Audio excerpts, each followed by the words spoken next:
Sunday podcast. We're doing a quick AFC rundown tonight. In lieu of our last podcast, we did a NFC kind of a conference breakdown with the user-controlled teams within our CFM, which is the Fox NFL Sunday CFM.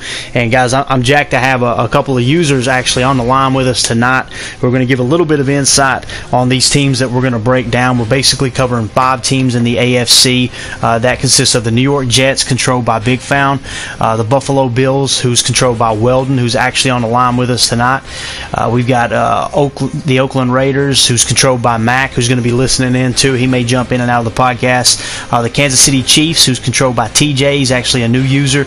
And then we got the Pittsburgh Steelers, controlled by a new user as well named Saturn Sky. So definitely jacked to have those guys on board with us. But before we jump into it, I just want to kind of say hey to the guys that are on the line with us tonight. Obviously, we got Eric, who's controlling the Falcons. How you doing, buddy?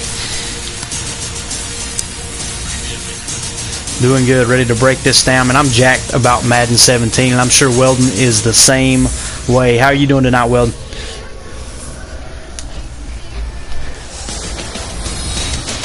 Are you there, Weldon? Yes, I am. You're good, man. Awesome, good stuff, man. It is, man. It is. The leaves are going to start turning. There's going to be some pads popping. I mentioned actually to Eric and on the podcast the other day, the first high school football game is actually next Friday. So here in the area, I'm jacked. I can't sleep. I'm just so excited about football season to get here. It's going to be great. But let's just go ahead and dive right into it, man. We're gonna kind of break them down as far as power rankings of what this publication with Athlon Sports actually has the teams ranked. We're going to go from worst to best as far as our user teams. But we're going to start off with the New York Jets. Obviously, the New York Jets actually bounced back last year, had a decent season, mainly on the shoulders of Brandon Marshall. They came away with 10 wins. But the first thing we want to really touch on are some key losses and key additions that the Jets had. As far as losses, you had Antonio Cromartie, who is still a free agent from what I understand. I wouldn't be surprised to see him sneak into Jets camp maybe by the time training camp rolls around, especially if you have an injury or two there at the cornerback position. But as of right now, they've lost him. They lost Demario Davis to the Cleveland Browns. They lost DeBrickashaw Ferguson, who actually retired. He hung up the cleats. He was at left tackle. We had Damon Harrison, who left for the New York Giants. He was a nose tackle. And we have running back Chris Ivory, who left to the Jacksonville Jaguars. So those are some of the losses that the Jets had this year. As far as key additions, they actually picked up offensive tackle Ryan Clady from Denver, running back Matt Forte from Chicago, which I think Forte's still got a little bit of gas in the tank. I think that's going to be a big addition there. They also picked up defensive end Jarvis Jenkins from Chicago and nose tackle Steve McClendon from Pittsburgh. So those are your key additions. So when you really look at it, basically they lost an offensive tackle. They picked one up. They lost a couple of defensive linemen. They picked 2 up. So they really tried to fill that depth back up with free agency, and then on top of that, they obviously had a pretty decent draft too, which we'll jump right into. As far as their draft, their first round pick was actually Darren Lee, linebacker out of Ohio State. Their second round pick was Christian Hackenberg, quarterback, 6'4", 223 out of Penn State.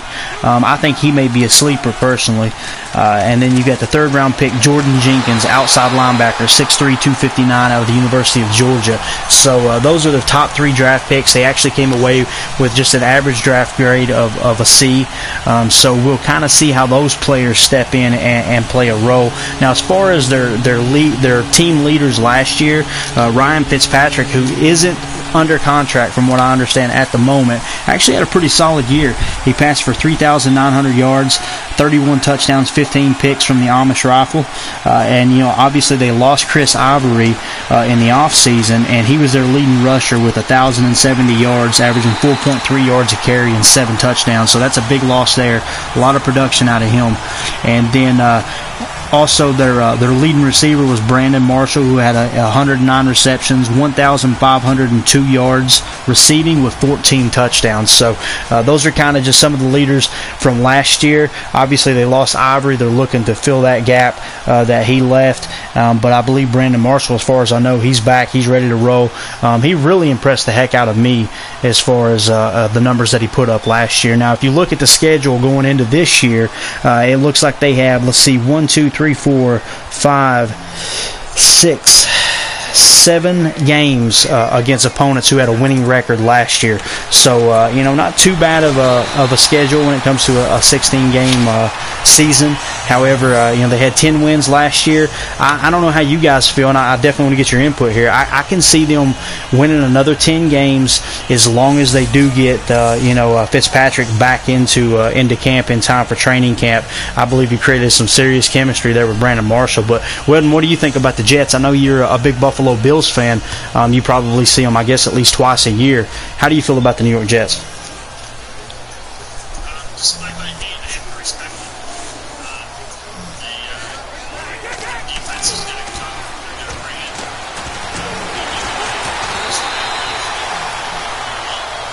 this type of layer to layer. They're just going to say, that offense really came together last year as well. Really, there's somebody they somewhat fear of me and their number in the past couple of years here. Team themselves. Definitely on course here. Yeah, no, I definitely agree. I think they're heading in the right direction, and obviously they had a first-year coach in Todd Bowles that stepped in and led them to a 10-6 record. I know, Eric, you're a Falcons fan, and if correct me if I'm wrong, but I believe you guys had a first-year coach last season. What do you think with the Jets this year, man? Do you see Brandon Marshall being able to put up the same numbers he did last year? I know he's got somewhat of a build of a Julio Jones. He's just about 110 years older than Julio. It's an interesting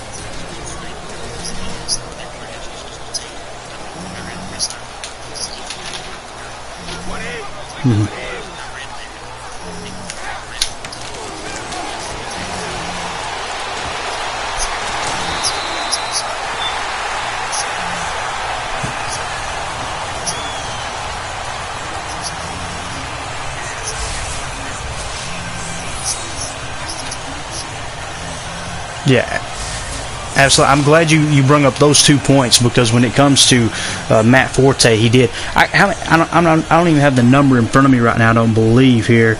No, but I'm just curious. I wonder how many receiving yards that Matt Forte had last year, because I know he is a hell of a back coming out of the backfield catching the ball.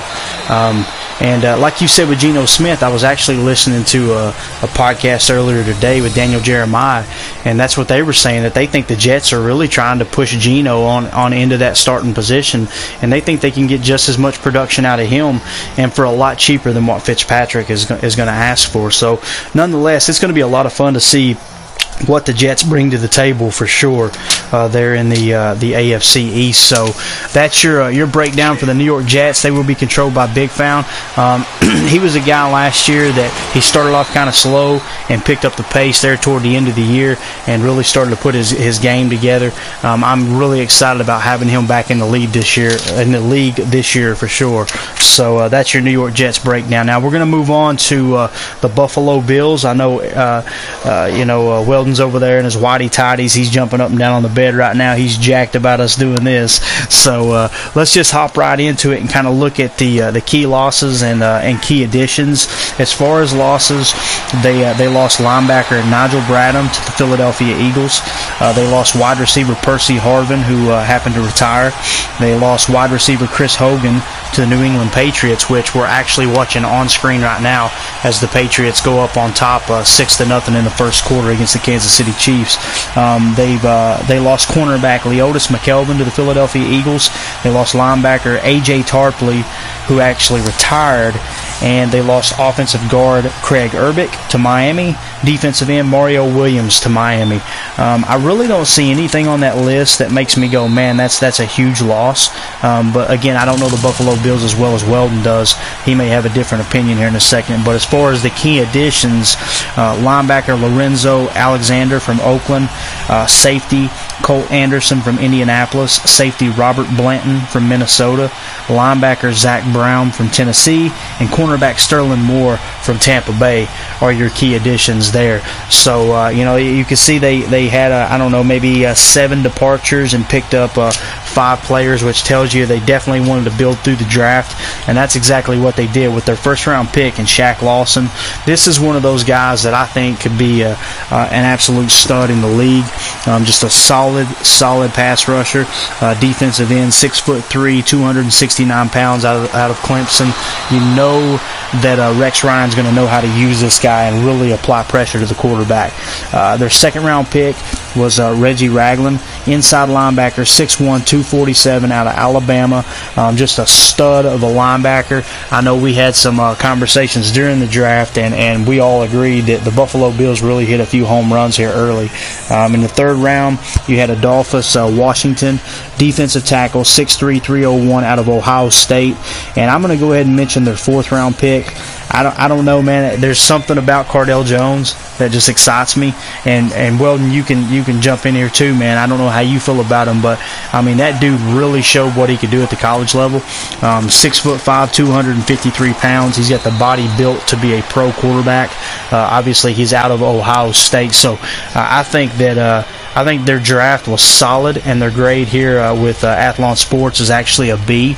I would definitely agree with that. But when you look at what kind of statistics the team put up last year, the big surprise obviously was Tyrod Taylor, who had a really good year. He did. You couldn't really ask for much more from a quarterback stepping into that spot the way he did. He passed for 3,035 yards, 20 touchdowns, and 6 interceptions. Really surprised me how well he protected the football while in the pocket. Obviously, he's a running threat as well, so that's something that definitely played a role in their offense too. But as far as rushing, LaShawn McCoy, Shady McCoy, had 203 attempts, 895 yards, averaged 4.4 yards a carry for 3 touchdowns. We all know he was a little banged up last year. 4.4 yards a carry is a good average for a normal back, but a little bit down for LaShawn McCoy. But this is what's really cool. When you look at the second leading rusher on the Buffalo Bills roster, it was Tyrod Taylor, who averaged 5.5 yards a carry, actually had 1 more touchdown than LaShawn McCoy, and getting in the end zone 4 times. So Tyrod really, when you look at the numbers overall, he accounted for about 3,600 yards and pretty much 24 touchdowns to only 6 interceptions. Now, what's really cool is when you look at the running backs that stepped in for Shady McCoy, this is something that really stands out to me. Carlos Williams and Mike, I don't even know how the hell to say his name, Gillespie. Both of these guys, man, their average yards per carry, Carlos Williams had 5.6 and the other had 5.7. So that tells you, man, that the blocking was there, the running game was there. I mean, all you got to do is you take those 3 numbers of those backs, and you're going to have a 1,300 or 1,400 yard back if the feature back stays healthy in LaShawn McCoy. Now, their leading receiver was obviously Sammy Watkins. Had a pretty solid year. He didn't have many receptions, only had 60 catches, but he had 1,047 yards, which tells you he averaged about 17.5 yards per catch with 9 touchdowns. So those are your leaders in stats when it comes to the Buffalo Bills. As we hop over to the 2016 schedule, let's see their strength of schedule here is actually, let's see, 1, 2, 3, 4, 5, 6, 7, 8 games on the schedule against teams that had winning records last year. That's going to be a pretty tough schedule compared to obviously the New York Jets. But I could see the Buffalo Bills having a pretty decent season. I don't think they'll get over the hump, obviously, and finish first in the AFC East, even with Brady out for 4 games there at the beginning of the year. But I could definitely see Buffalo scrapping and fighting for that number 2 spot and possibly a wild card. But Weldon, this is your team, man. Lay it on me, dude. First of all, I do want to ask you right up front, how do you feel about Cardell Jones? And I definitely want to know a little update on LaShawn McCoy's injury. Cardell Jones, he's a winner. One thing that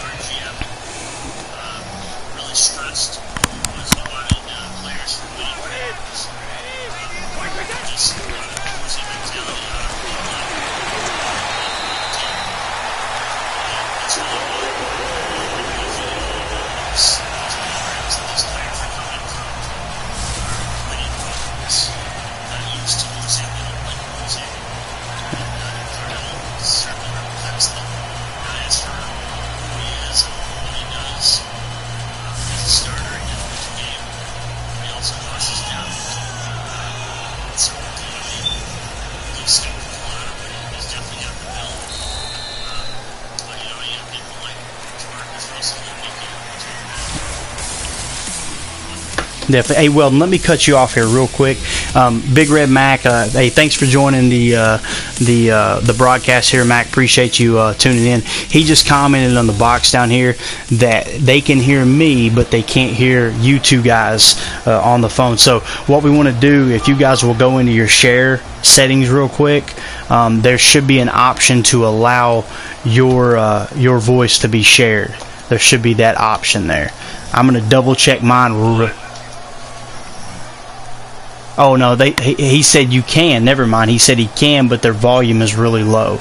So that's what it is. That's the problem we ran into with Henson the other night as well. Yeah, if you guys would just speak a little bit louder, that would make things a little bit easier for the listeners. Obviously, you don't have to scream, but so yeah, they can. They do have sound. It's just the quality's not that great. So go ahead. I didn't mean to cut you off there, Weldon. Just speak a little bit louder if you can.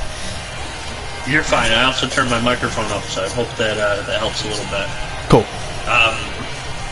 But you know, as for the team in an overall setting, I think a player to watch this year is going to be Zach Brown.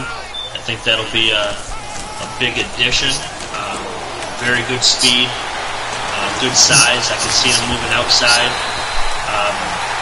to where Manny Lawson was playing as an outside backer.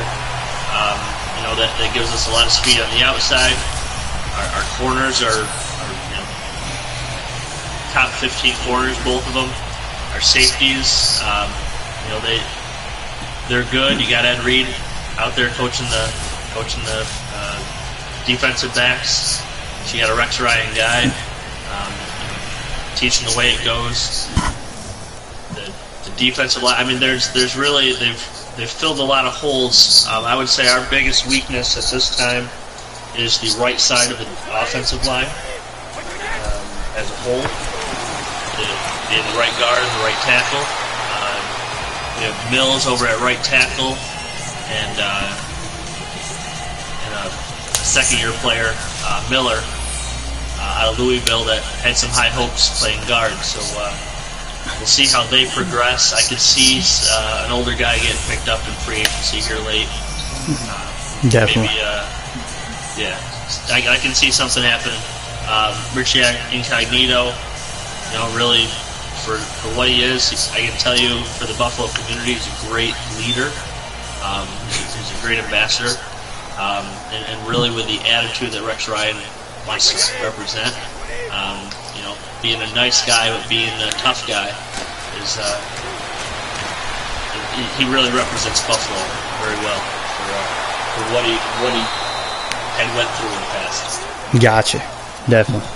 Well, I will say Big Red Mac just actually commented down here in the box. He said, just listening to Weldon talk makes me want to drink a beer with him. So I can promise you this, Mac. They're drinking beer up there in cold-ass Buffalo. That's happening. That's happening probably year-round. So good stuff, though, man. That's awesome to hear you break down your team. And I know it's a team that you've been passionate about pretty much your whole life. And, you know, when you talk about when you talk about the right side of the offensive line, I can definitely see that being an issue. But at the same time, their defense last year was ranked 19th. However, you can see their first 3 picks in the draft, they went defense. So I think they've really buttoned that up. And I think Rex Ryan will, if there's one thing, you know me, I'm not a huge Rex Ryan fan, but there's one thing he can do. He can shore up a defense. And I think he'll get that done this year for sure. So, Eric, do you have anything at all to add to the Buffalo Bills, man? Is there anything that stands out to you about them?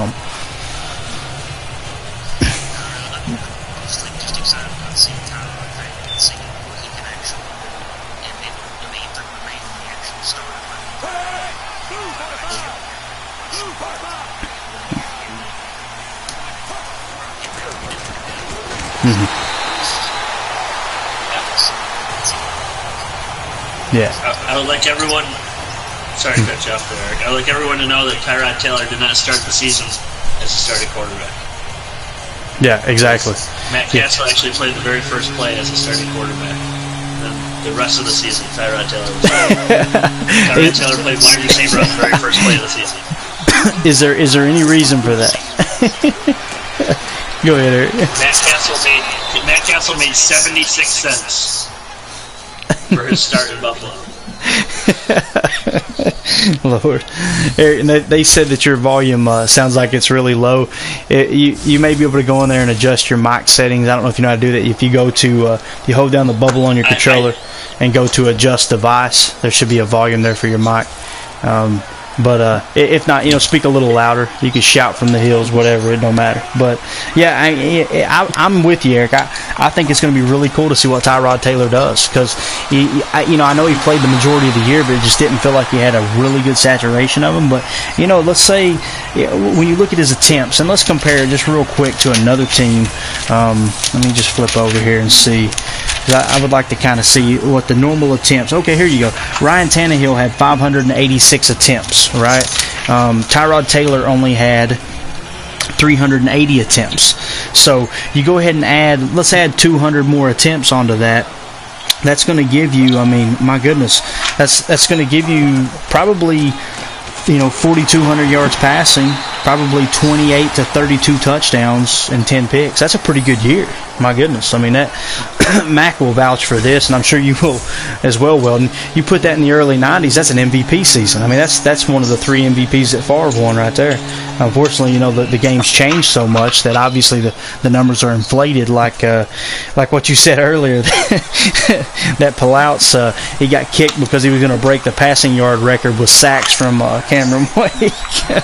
We were cackling, dude. We were rolling. But yeah, it's going to be cool though to see how Buffalo turns up this year for sure. So that's your Buffalo Bills preview here, as Weldon will be controlling them obviously all year long. So we're going to move on to the next team, and this one may still be a little undecided. I hope he runs with them. Mac's on here with us. He was using the Oakland Raiders last year, and I'm telling you, man, I'm really big into documentaries and history and all that stuff. If you go back to the Oakland Raiders of the 70s, and Eric will vouch for this too, you're talking about a hit 'em in the mouth kind of team, and they're just, I don't know, man. If I wasn't controlling the Packers, I could see me going for the Raiders for sure. They just got, I found out too through doing a little bit of research that the Raiders actually modeled their uniform after the Army. Raiders, basically. So the Army football team, that's who it was molded after. I thought that was really, really cool. So, but anyway, let's jump into the Oakland Raiders. Key losses from last year. They lost interior lineman Tony Bergstrom to Houston. They lost middle linebacker Curtis Lofton to free agency. Defensive end Benson Mayawa to Dallas. Defensive end Justin Tuck, who retired. Offensive tackle Jamarcus Webb, they lost to Seattle. And safety Charles Woodson, who retired. Then you've got the key additions. They bring in middle linebacker Darren Bates from St. Louis. Outside linebacker Bruce Irvin from Seattle.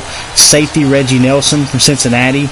Interior, he's kind of a swing tackle. He can play guard or tackle. Is Osamili from Baltimore. And then you had cornerback Sean Smith from Kansas City. Safety Brendan Trawick from Baltimore. Those are your key additions. So a little bit of a turnover there in the roster, but as far as what to look forward to here, they got a B- in the last draft. Their first round pick was spent on Carl Joseph, a safety, 5'10", 205 out of West Virginia. They had their second round pick Jihad Ward, defensive end, 6'5", 297 from Illinois. And then their third round pick was Shalik Calhoun, who is a pass rusher, kind of a hybrid outside linebacker, 6'4", 251 from Michigan State. So that's your big draft picks. Like I said, a B-. Obviously, they went defense all the way the first 3 rounds to kind of beef up that defense. Derek Carr had a decent season last year. You're talking about some good numbers, guys. Listen to this, 3,987 yards passing, 32 touchdowns, only 13 interceptions. Their leading rusher was Latavius Murray, just a scorcher of a back, a really, really quick back. He had 1,066 yards rushing, 4 yards an attempt with 6 touchdowns. Derek Carr, was somewhat of a threat coming out of the backfield as well, tucking the ball and when the play would break down. And then their leading receiver was Amari Cooper, who had 1,070 yards with 6 touchdowns. So, however, Michael Crabtree did snag 85 balls for 922. So you've got a nice 1-2 punch there at the receiver position. You've got a great young quarterback in Derek Carr. I think they're really poised to take the next step, especially with the Broncos and that AFC West really being down this year. Obviously losing Peyton and Osweiler in the same offseason. I don't think Mark Sanchez is coming in there and turning that, or leading that team the way that Peyton and Osweiler did kind of by committee last year. And I definitely don't see Paxton Lynch. So, yeah. Let's and just going to the chat here. Max said the only reason I took them is because of tradition, and that you promised you would create Marcus Allen and Bo Jackson if I agreed to take them.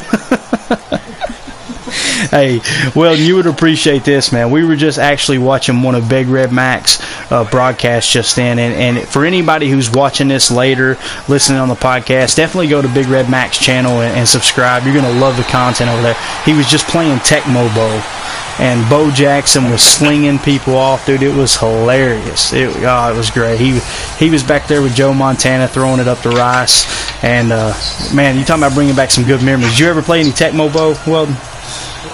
Oh, absolutely. Yeah, gosh, it was something else. You could only be the Raiders. Bo Jackson. I love watching the highlight, and Eric, you remember we watched this on YouTube, how they could take Bo Jackson and run him from one side of the field all the way down back. I mean, they literally ran the field like 3 times and couldn't get caught. Good stuff. So, well, as far as the 2016 schedule for the Oakland Raiders, let's see here. It looks like they've got 1, 2, 3, 4, only 5 teams that had a winning record last year that's on their schedule this year. So, you throw that in with the fact that they won 7 games, I think you've got a 10 or 11 win season here for the Oakland Raiders as long as no crazy injuries occur. I can definitely see them being a wild card and possibly, like I said, contending for that AFC West. But, obviously you still got the Kansas City Chiefs to get over out there. But what do you think, Weldon? How do you feel about the Raiders? The Raiders, I mean, because they're an AFC team, I'm not allowed to like them. But honestly, they got a lot going on. Latavius Murray is actually from a local high school where we are. He played against really little competition. Same high school as Michael Hart, if anybody remembers him out of Michigan. Yes, absolutely. So he's a little homegrown on me. I coached against him, and he's a great player then. So it's been fun to watch him. Khalil Mack came out of University of Buffalo. So there's some players there that have come through, that have followed. Now they're out to the West Coast, and it's fun watching them. But I'm still rooting for the Bills when they're against each other. But like the Bills, the Raiders have had some hardships, and I'm ready to see them start winning too. Absolutely. Good stuff, man. Eric, what do you think about the Raiders? I know we were listening to that theme song, Autumn Wind, just the other day.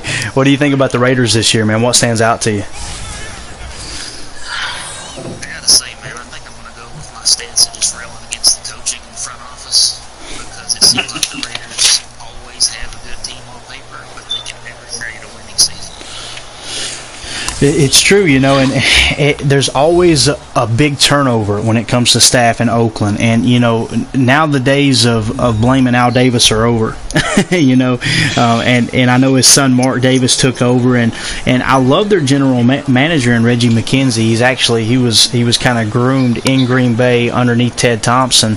Yeah, I'm with you there, man. They got Jack Del Rio. That was his first year as head coach out there. Going 7-9 is not bad, but his career record is nothing to write home about. He's 75-80, with his career record. So, I don't really know, man. It being the first year, I say let's give them 2 years and kind of see what they can put together. But I'm with you, man. It just seems like every year in and year out, you go, man, they've got a pretty decent roster. Man, that was a great draft they had. Man, they picked up some solid free agents, but it just never get over the hump. So I'm definitely with you there.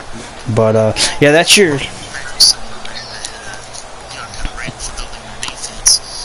That's a great point. I mean, they've got a great defense, but they've had a great defense on paper for like the past 10 years or so.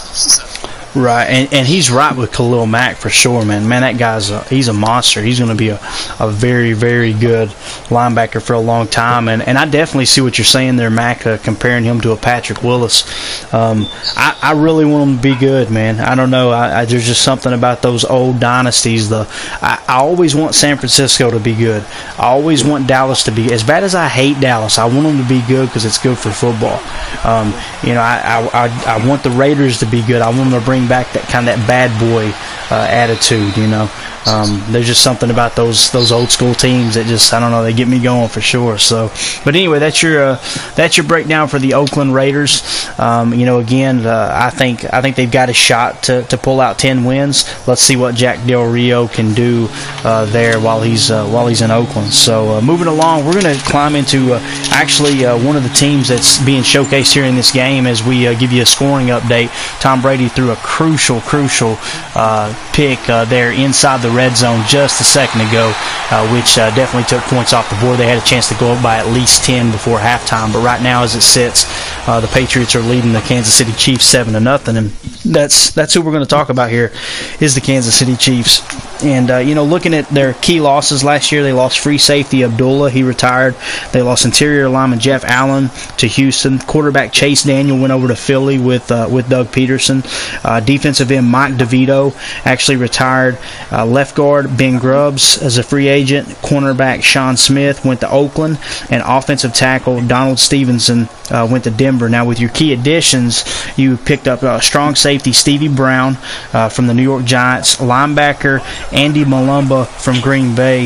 You had offensive tackle Mitchell Schwartz from Cleveland, wide receiver Rod Streeter from Oakland, and wide receiver Mike Williams from Buffalo. So I don't even know if he played last year. I believe the last time that guy took a snap was 2014, if I remember correctly. So when it comes to the Kansas City Chiefs, their draft, it was just kind of an average draft, nothing really to write home about. But as far as that's concerned, it's because they didn't even have a first-round pick. In the second round, they took Chris Jones, defensive tackle. He's 6'6", 310 out of Mississippi State. Their third-round pick, they took Kavari Russell, cornerback, 5'11", 192 out of Notre Dame. And their fourth-round pick, the first of two fourth-round picks, they took Parker Inginger from Cincinnati. He's 6'6", 310. Now, when you look in the stats from last year, Alex Smith had a pretty I thought he had better numbers than this when you look at the totals. I mean, he only threw for 3,486 yards, but he did have 20 touchdowns and only 7 interceptions, so had a very good touchdown to interception ratio there. And obviously with Jamal Charles getting hurt again, I mean, when the guy went down, he was averaging 5.1 yards a carry. Something that Alex Smith found himself doing is not having a running game, but that did buy him enough time to scramble out of the pocket somewhat. He had almost 500 yards rushing with 2 touchdowns himself. But Chandrick West, he actually stepped in for Jamal Charles. 160 attempts for 634 yards, 4 yards a carry for 4 touchdowns. And then leading receiver Andy Reid's golden boy there, Jeremy Maclin, had 87 catches for 1,088 yards and 8 touchdowns. So those are your leaders. Now, when you hop over to the strength of schedule, it looks like they've got a decent schedule that they're working with, as they have, let's see here, 3, 4, 5, only 5 teams that had a winning record last year, so that's kind of the luck of the draw, especially with them coming off a season where they won 11 games. I could see the Chiefs winning anywhere from 10 to 13 games this year, but what do you think, Weldon? How do you feel about the Chiefs?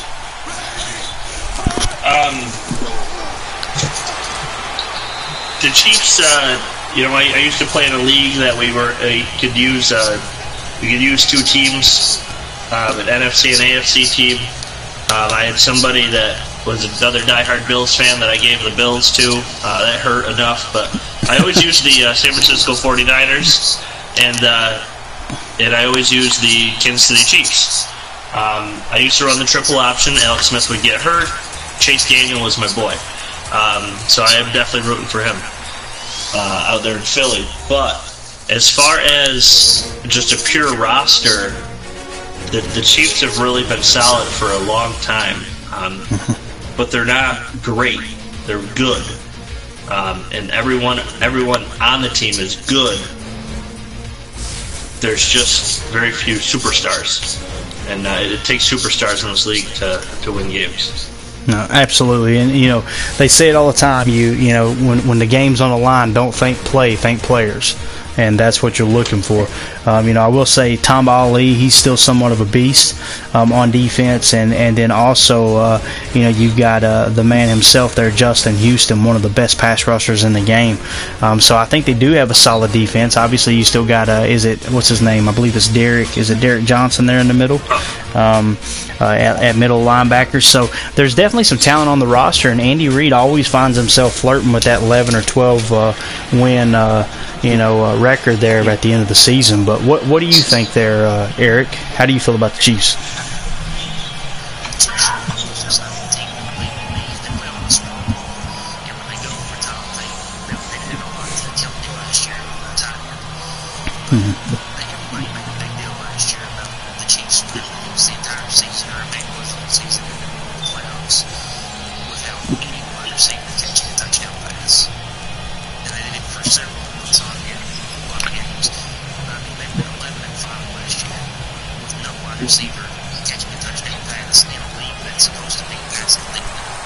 Yeah, and that's impressive.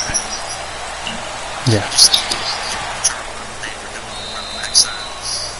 Just with Kelsey and everything like that, they've got a lot of weapons as far as that goes. And they don't have any wide receivers to win that many games and get in the playoffs. Definitely, yeah, and I definitely agree with you there. I mean, it just proves that they weren't forcing the ball passing. When you look at Smith's touchdown, only 20 touchdowns.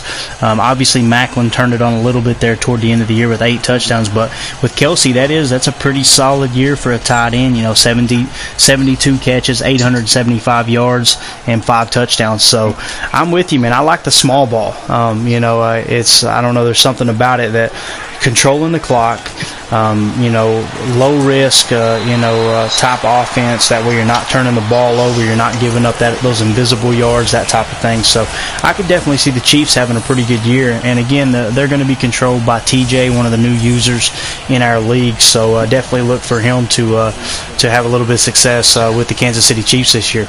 So just a little scoring update with the game we're running here. It's actually still 7-0 as we start the third quarter. The Patriots actually kept the Chiefs from scoring right before halftime. So Brady's got the ball on his own 32, up 7-0. This is going to come down to the wire here. I think this is going to be a great finish for sure.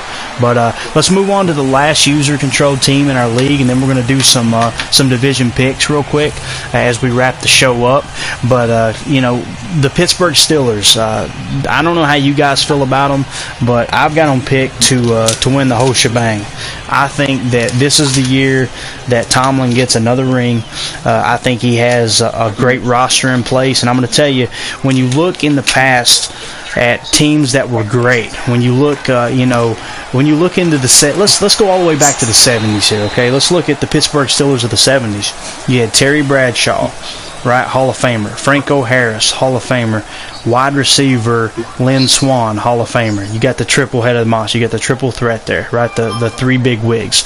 You go into the 80s. You had the San Francisco 49ers. You had Joe Montana. You had Roger Craig. You had Jerry Rice, another 3-headed monster. You get into the 90s. You had Steve Young, Jerry Rice, and I don't know if they won a Super Bowl with Garrison Hurst, but it always seems like they had a solid back at the running back position for San Francisco, a 3-headed monster. In the 90s as well, you've got the Dallas Cowboys, Troy Aikman, Michael Irvin, Emmitt Smith, 3-headed monster. What you have in Pittsburgh this year is Ben Roethlisberger, Le'Veon Bell, and AB at wide receiver. I think this is going to be an offense that sets records if they all 3 stay healthy. How do you feel about it, Weldon? Before we get into the specifics, the actual additions and everything, just right on the surface, how do you feel about the Pittsburgh Steelers? They scare me as another AFC team. Any given year they can turn it on and be that team that represents the AFC. They have a real solid core. The franchise as a whole is run very well, very disciplined team, and that's always scary for any other AFC East team or AFC team in general. Definitely. And, when you look at their losses, they didn't really lose any big names. I mean, you lost Brandon Boykin, defensive back to Carolina. You lost Beecham, offensive tackle to Jacksonville. Defensive back Blake to Tennessee. Defensive tackle McClendon to the New York Jets. Tight end Heath Miller is the biggest thing. I think that's one thing that, if anything they're going to miss in their offense, it's going to be, Heath Miller and what he was for that team for so long, working the seam and being that safety valve for Ben Roethlisberger. And then you had Sean Spence who went to Tennessee from the linebacker position. Now, who do you pick up? You pick up Ladarius Green, a solid tight end, young tight end from San Diego. So there's who they're plugging and playing for Heath Miller. You got offensive tackle Ryan Harris from Denver, linebacker Steven Johnson from Tennessee, and defensive lineman Ricardo Matthews from San Diego. So I think Mike Tomlin knows what he's trying to accomplish. I think he understands they've already got the talent that they need to have a huge year. And as far as the draft, in the first round, they drafted Artie Burns, cornerback, 6 foot, 193 out of Miami. Their second round pick was Sean Davis, safety out of Maryland. And their third round pick was Javon Hargrave, nose tackle out of South Carolina State. So you can see they went defense with their first 3 picks there in the NFL draft this year. So obviously Ben had a pretty good year last year. He threw for just a little bit shy of 4,000 yards, 21 touchdowns, 16 picks. D'Angelo Williams stepped in for Le'Veon Bell, and he really toted the rock well. I mean, he had 907 yards rushing, averaged 4.5 yards a carry with 11 touchdowns. That's pretty solid, and even Le'Veon, before he got injured, was averaging right at 5 yards a carry and had 3 touchdowns. So Antonio Brown, my goodness, man, what else is to be said? 136 receptions, 1,834 yards receiving, 10 touchdowns. The man was a beast. Here's what's really cool about Antonio Brown. They were breaking down his numbers, however many years he's been in the league now, compared to Jerry Rice at that same pace. I know Mac's going to throw something at the screen here, being a huge 49ers fan, but his numbers are actually better than Rice's, where Rice was at this point in his career. That's unbelievable. And when you look at their schedule this year, they have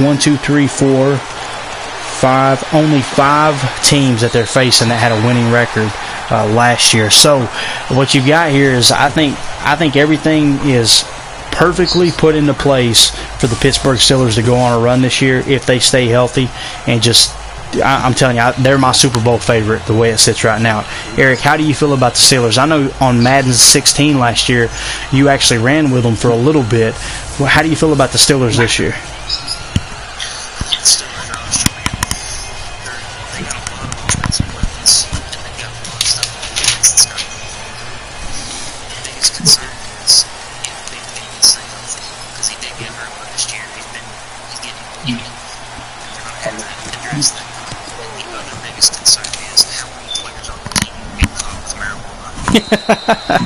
I knew it was going. It seems like every year they get somebody suspended for at least a few games. Yeah. This year, things were, that's a big one, especially when those seasons where you got to do your red zone to be overcome from a smaller corner or a secondary like that. It's going to be diminished quite a bit. Spain is mostly in tight ends because I have that great hands. Mm-hmm. You're missing out on a lot of things that you have, and there's a good chance that your quarterback might get hurt again. It's kind of a risky situation there. Definitely. And, with Martavius Bryant, there was a lot of production there last year. 765 yards receiving, averaged 15.3 yards a catch, and had 6 touchdowns. So you're right, man. They're definitely going to miss him. But I'm going to tell you, what's really, really going to become the determining factor if the big three there stays healthy is Mike Tomlin. My goodness, the man is 92-52 is his career record. I'm telling you, that's and Todd Haley, he's a little bit of a creep at offensive coordinator. Keith Butler was a little, kind of a change there after Dick LeBeau left, and they made a little bit of an adjustment there. But Mike Tomlin at the helm with this kind of offense, I think they're going to be great. I think it's going to be a hell of a year for the Pittsburgh Steelers. So that's your breakdown, guys, for the AFC user teams in our league here, the Fox NFL Sunday CFM for Madden 17. And as we look in here on the game, we've got 3 minutes left in the third quarter. New England leads 7-0 at a snowy Foxborough. Man, this has just been like watching paint dry here the last couple of quarters. But you know me, this is my kind of game here. I love a good defensive game, low scoring game. Hard hitting is typically what's going on in a game like that. But what we're going to do, guys, is let's hop into some division predictions. You guys cool with that? All right. Well, let's start with the AFC. All right. Let's go. I'm going to save your division for last there, Weldon. All right. But let's go with the AFC West right off hand. It's a division that consists of the Kansas City Chiefs, the Denver Broncos, the defending champion Denver Broncos, the Oakland Raiders, and the San Diego Chargers. Weldon, who do you have in the AFC West? The AFC West, I still think the Broncos defense is just too good to let it up this year. I think they're slowly diminishing, but I think that the Broncos, for one more year, will own this division. Gotcha. And definitely, with them re-signing Von Miller, that was the key catalyst for that defense. They lost a few players, as every great team does, especially when it's a contract year. It's no surprise to me that a team wins the Super Bowl the same year that a lot of their key players are up for contract. They're playing a little bit harder for that money. But, Eric, how do you feel about the AFC West, man? Do you have the Chiefs, the Broncos, the Raiders, or the Chargers winning the West?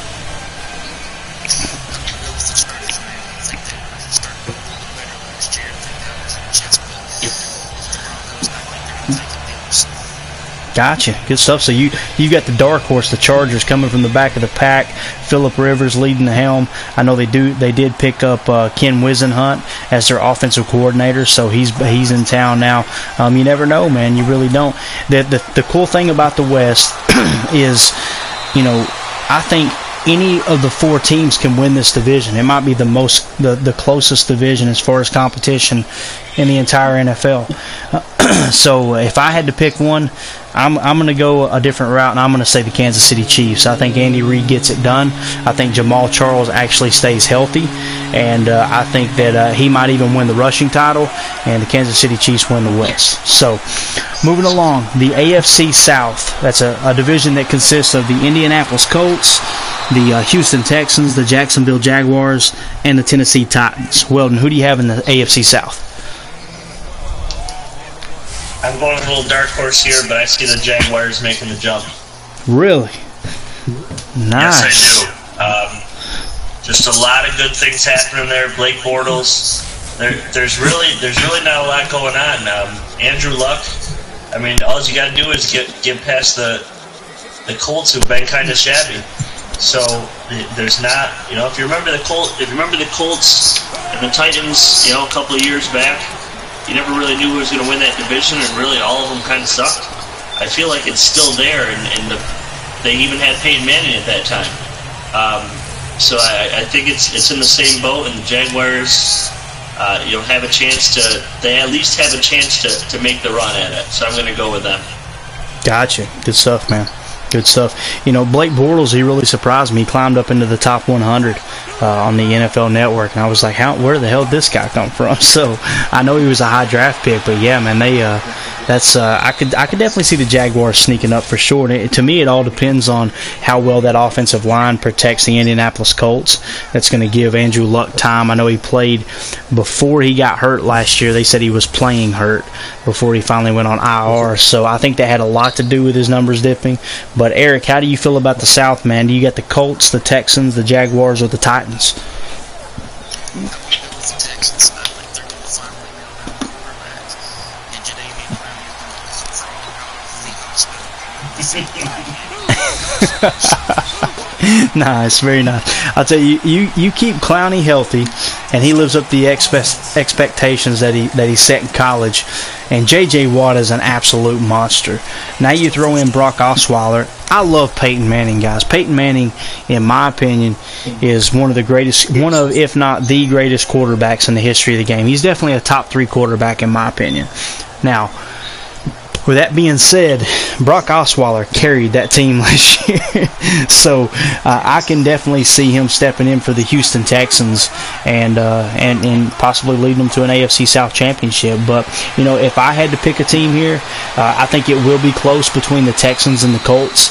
I think they'll have a little bit of separation above the other 2 teams. But I'm going with the Indianapolis Colts. I think that Andrew Luck puts it together this year with T.Y. Hilton. I think that they come out and they get the job done, and the Colts are back on top in the AFC South. So that's your AFC South predictions. Now moving on, the AFC North. Actually, we already covered. Did we cover the North? We did not. Okay. AFC North. We got the Pittsburgh Steelers, the Cincinnati Bengals, the Baltimore Ravens, and the Cleveland Browns. Obviously, it's a 2-team race here, in my opinion. Of course, Baltimore. You can never write them off. You never know when Flacco's going to get hot. But how do you feel, Weldon, about the AFC North? Who do you got in this division? I think it's the Steelers' division to lose. It's going to take a lot for them to lose it.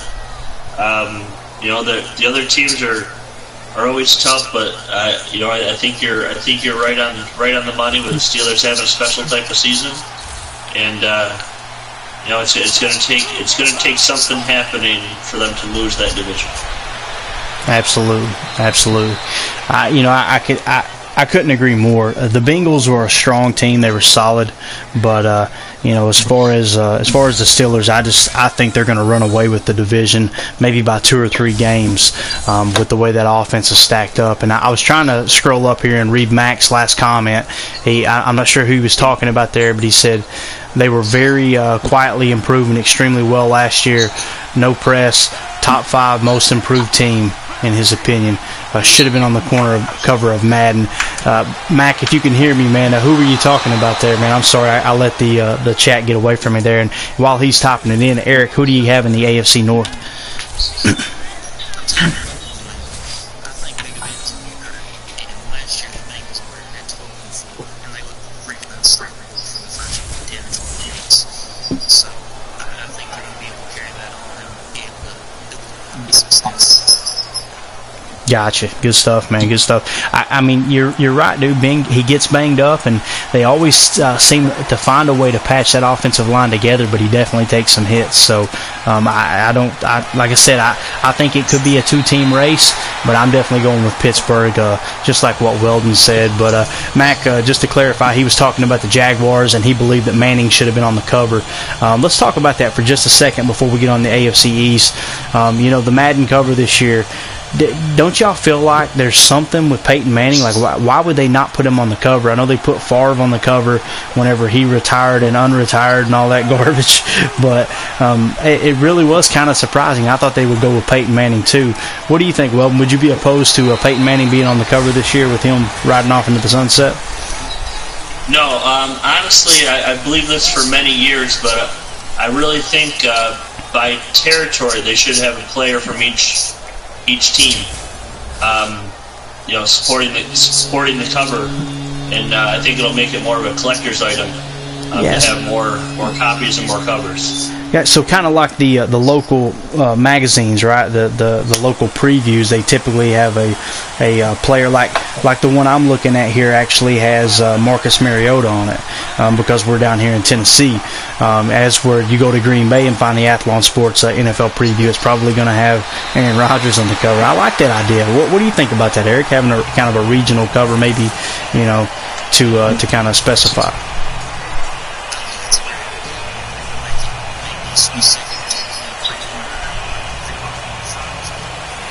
Mm-hmm.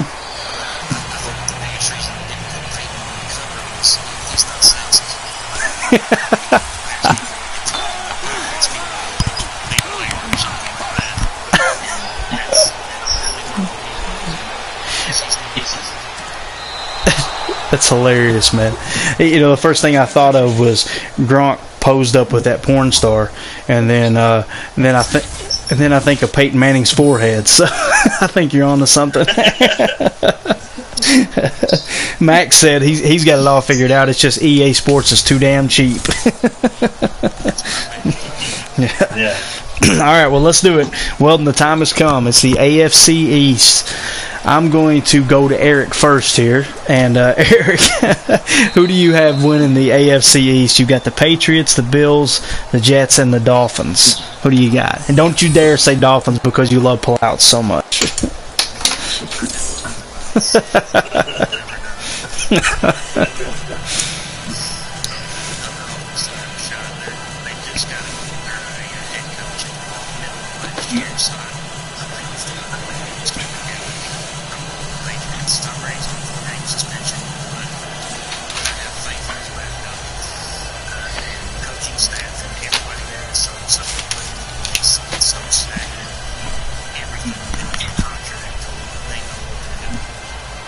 Definitely. You know, Tom Brady's going to come back hungry, in my opinion. I think he's going to come back like he did last year with a chip on his shoulder, and the dude played lights out for the first half of the season.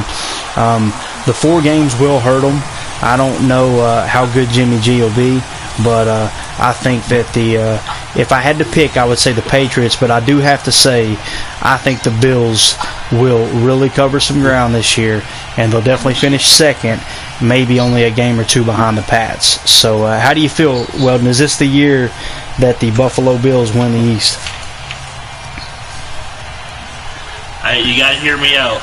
All right, let's hear it, man. These first four games here that the Patriots are basically giving away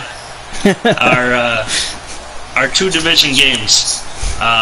The 2 of them are division games to the Dolphins and the Bills.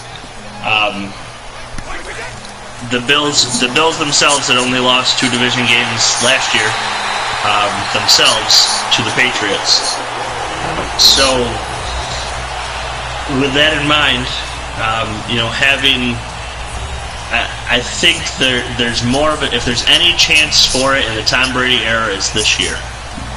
Otherwise, I can't go with anybody but the Bills. But if there's ever going to be a realistic year in the Tom Brady era, it would be this year in this situation. Yeah, I would definitely agree with that. I see exactly where you're coming from there.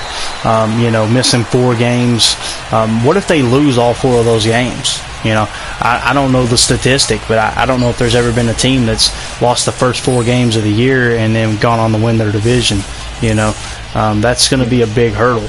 I don't think they'll lose all 4. However, I do think I could see them dropping, 2, maybe 3. Belichick is just, he always finds a way to get the job done. I definitely have to put my faith in him. But like I said, man, the Bills are on the upswing. You know me, man. I've told you 1,000 times I'm not a big Rex Ryan fan, but there's something cooking up there in Buffalo, man. If they can stay healthy and they can keep the distractions out of the way, I think Tyrod Taylor might flourish this year. And dude, I'm eating crow. When they put Tyrod Taylor in last year, I was like, man, I just don't see it. I don't think he's going to be a good quarterback. He came in and played great, man. He did. He really surprised the hell out of me. So I could see that happening for sure. But just that's your AFC predictions there as far as the division winner goes. Guys, we can do one of 2 things. I'm going to let you guys choose here. First of all, are you guys watching this game that I'm broadcasting right now? I am not. Okay, cool. Well, what we're going to do then is it finishes up here. There's only 4 minutes left. It is tied at 7, and Tom Brady has them on the march. He's down to the Kansas City 21. Gronk's just been going off 7 catches for 120-plus yards. So it's going to come right down to the wire. I wish we could watch it and maybe call it to the end.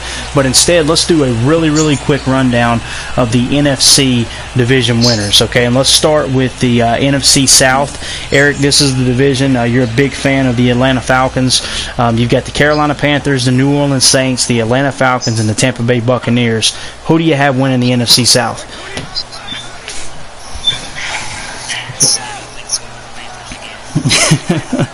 Yeah, that dude. Yeah, I'm telling you, man, that's going to be a team. I feel as confident. I feel more confident about picking them to win the NFC than I do the Steelers to win the AFC. They're just going to be unstoppable. I'm with you 100%, man. Jonathan Stewart in the backfield.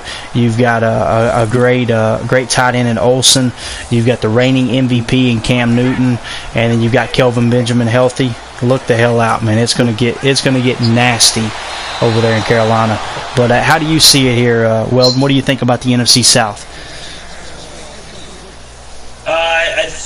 I really think the Bucs are going to make a push, but you can't go against Carolina right now. Yeah. There's just too much going for them. And like the Steelers, barring injury, barring something very significant, it's really theirs to lose. Got you, man. Yeah. I'm sorry, I wasn't laughing at you. I was laughing at Mac. I just happened to look up at the chat here, and it says, this game is worse than watching midget porn.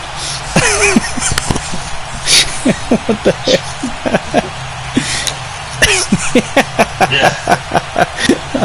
Yeah, well, all right. That makes me shiver. Well, New England just went up 10-7 here in the fourth quarter. So what you're going to see is a Alex Smith 2-minute drill. Let's see if he can take them down the field for the win. All right. NFC West, Arizona Cardinals, Seattle Seahawks, Los Angeles Rams, San Francisco 49ers. Weldon, who do you have in the West winning? Cardinals. Agreed. The Cardinals. They have to. They have to now, or they'll never will. Yep. Agreed. Not with that team. Yeah, Bruce Arians at the helm. Carson Palmer had a great year. I think they put it together, man. I think the Cardinals snatch it away from Seattle. I think Seattle losing, obviously beast mode, and you've got Russell Wilson getting married. I just think there's a ton of distractions out there in Seattle. I could see Arizona winning it myself. Although I'm going to be watching and pulling for the LA Rams like you have no idea. I love the 49ers. I love the tradition that they have. But I really, really want to see the LA Rams out in the Coliseum go on a run this year. I don't think it'll happen, but that's what I want to see. Eric, how do you see it, pal? Yeah, agreed. You got Larry Fitzgerald, who's getting a little bit older now, but at the same time, man, my goodness, he's still producing.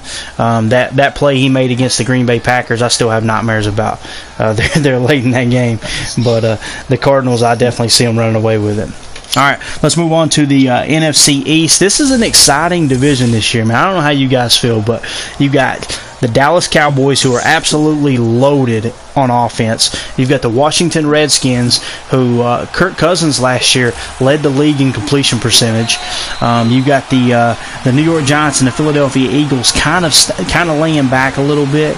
But between the Cowboys and the Skins, how do you guys feel? Which of those two teams do you think is going to win that division in the East, Weldon? This one may surprise you here, but I think the New York Giants. This is kind of their flow. Every couple of years, they're back and relevant, and when they're relevant, they're on top. I mean, they win Super Bowls even though they're not really that good. So I could see them taking that division. Eli Manning is still Eli Manning. They bolstered that defensive line just like their Super Bowl winning years. I could see it happening. Gotcha. And, dude, you're exactly right when it comes to the Giants. It seems like they either tank with a 4 or 5 win season or they win the damn Super Bowl. I just don't get it. It's hot and cold over there in New York with the Giants. But, Eric, how do you see the East this year? The New Jersey Giants. Yes, exactly. I wanted to say it, but I can't bring myself to say it. New Jersey Jets too. Yeah. Buffalo's the only New York team. Eric, how do you see the East, man? I want to pull for the Eagles so bad, but having a new coach come in like that, after coming off of a bad year, I don't see that they can do it. So I'm going to go Washington because I refuse to go Cowboys. Gotcha. So the Redskins win it. All right, that's a good reason, man. That's a good reason. I'm going to tell you right now, the Dallas Cowboys are going to come out and win 14 games. America's team's going to be back on top, and all three of us are going to be so pissed off that we won't be able to see straight. I think this is the year that the Dallas Cowboys put it together, and I think they've got a chance of going on a run to the Super Bowl. That's my opinion. I do want to comment on the chat here. Mac was actually talking about Carson Palmer with the Arizona Cardinals. He said he thinks he's going to take a step back this year. I could see that. You know, he kind of caught everybody off guard last year, but yeah, we'll see how that goes. Now, as far as the game that we're watching here, 2 minutes left. Alex Smith back to pass. He literally threw a 3-yard pass and completely missed the receiver and threw a pick. So the Patriots have the ball at Kansas City's 41-yard line. So it's not looking good here for the Chiefs, although they do have 2 timeouts. Typical Patriots Madden game. Typical Patriots Madden game. It's 2nd and 12. Brady hands off. They're obviously just trying to get them to use their timeouts here, and it looks like it's going to be a 3rd and long with 1 timeout left for the Kansas City Chiefs.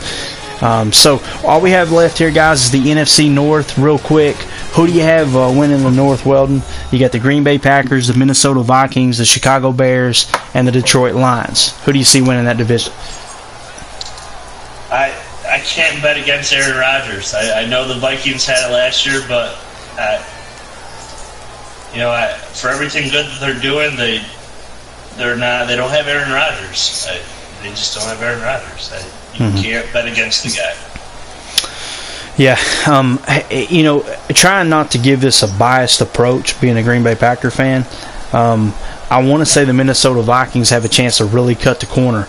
But the fact that you get Jordy Nelson back after an ACL in the first preseason game of the season, so it's not like an injury that happened toward the end of the season. He is 110% ready to go. They say that they come back stronger now after that surgery.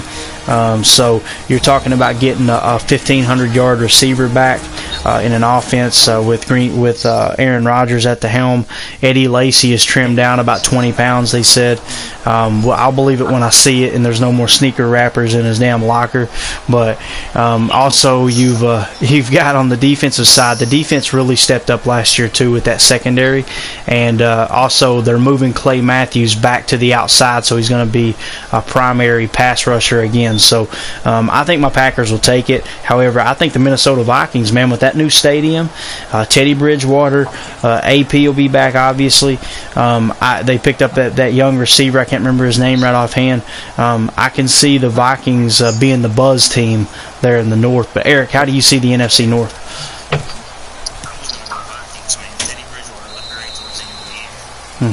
Definitely, and I'm telling you, without Walsh tanking that kick, man, they're in the NFC Championship. You know, they scare the hell out of me, and I have a lot of respect for the Bears. I feel sorry for the Lions year in and year out, but the Vikings, I absolutely hate. I hate them with a passion. But I can see them, and they're scaring me a little bit. And Mac wants to comment here on the Cowboys. Comment that I had that the Cowboys will win 14 games. He says, if the Cowboys win 14 games, I'll hit an albino deer with my damn car. So, there you go. And by the way, they did stop the Patriots. It's 2nd and 10 from their own 28 coming up here in just a second. Alex Smith seems to have gone colorblind and thrown a few picks in this game, but let's see I definitely want to see how this one unfolds. But what's the big story, Weldon, as we wrap up, man? What's the big story when we look back on the 2016 season in the NFL? What's the number one headline going to read? Obviously, it was Peyton riding off into the sunset last year. What's it going to be this year coming up? Does anything stand out to you? I think you're going to see a lot of worst to first teams, more than normal, a little bit more than average. The Jaguars, the Bills being competitive, the Raiders being competitive. I think we'll have some of the most real, I guess they'd call it parity, that we've had in a long time. The great teams are just getting older now. Tom Brady's, I think, 35. we only got a couple years left. Peyton Manning's gone. It's starting to level out a little bit, and I think that'll be a big story. I think it'll be a very competitive year all the way around. I can definitely see that. As we were going through and breaking down the teams earlier, that's the one thing I noticed too. It was like, man, that I could see that team finishing third place, but they've also got a chance to win the division. There's a lot of that going around the league, and parity is great when it comes to the National Football League. But Eric, what do you think, man? What's going to be the big headline? What's the thing that kind of sticks out, the common thread in the NFL this year?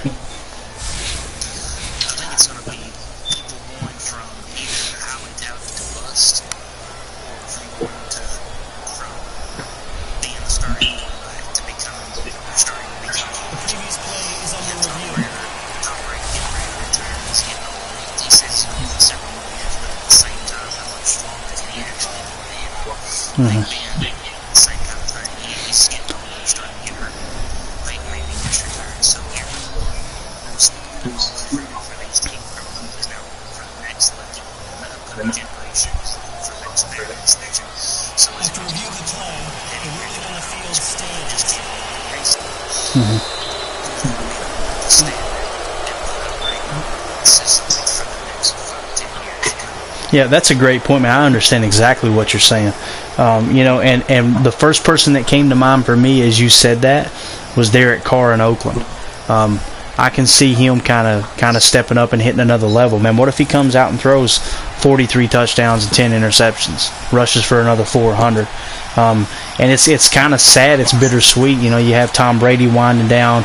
Peyton just retired. You got all these players that are hanging it up. The players that we've, like you said, man, we've watched for the last 15 years. But at the same time, it's going to be really cool to see who steps into that role, kind of as the face of the NFL.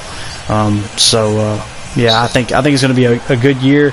I think Aaron Rodgers has a chance to control all of the spotlight and have it on him for the next couple of years with these guys kind of stepping down.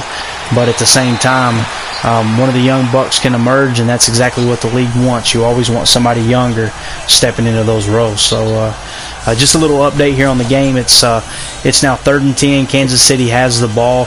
The story of the night from what I've seen here has been drop passes by the Kansas City Chiefs. But there's only 1:13 left. They are somewhat driving 3rd and 10 on New England's 42. So let's see what happens here. He brings them to the line. We've got a 4-wide set. Actually trips bunch right.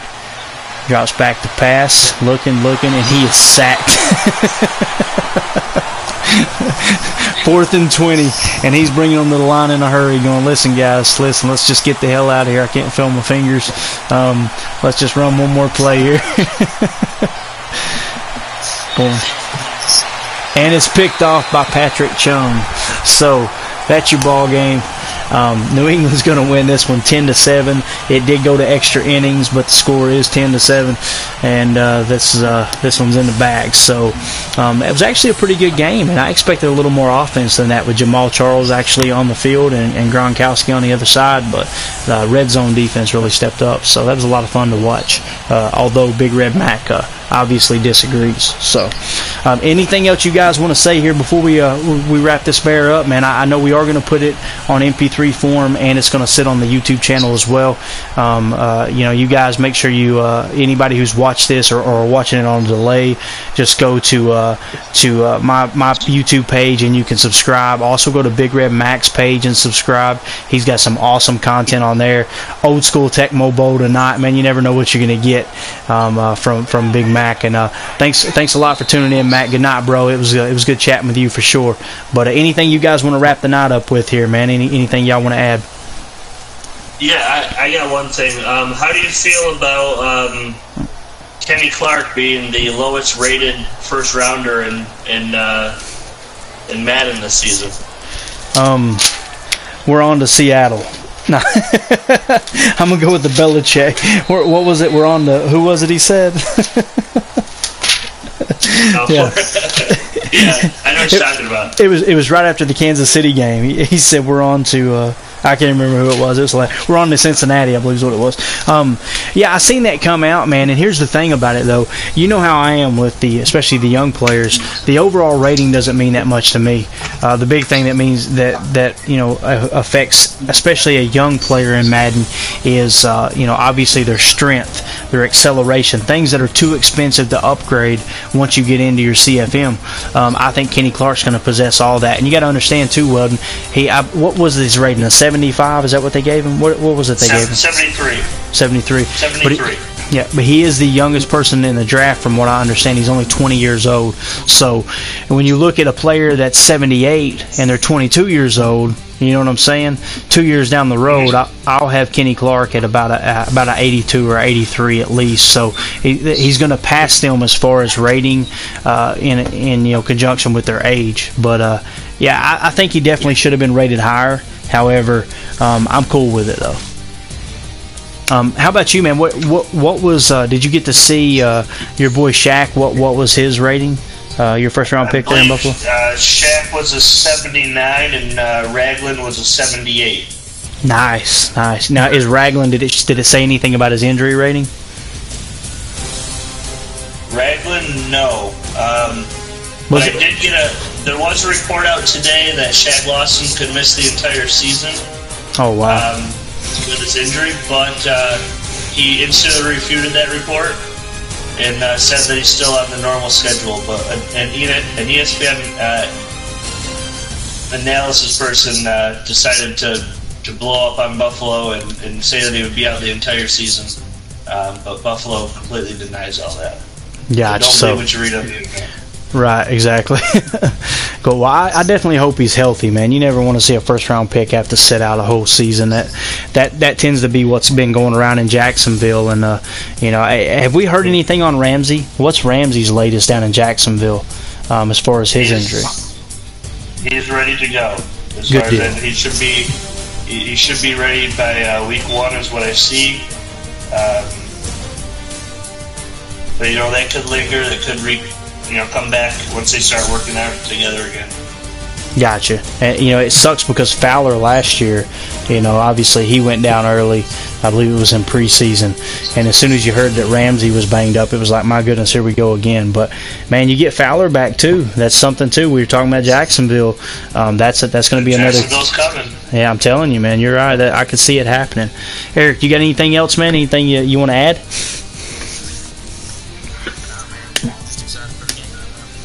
Definitely. And, like I said, this pretty much concludes our AFC, NFC preview.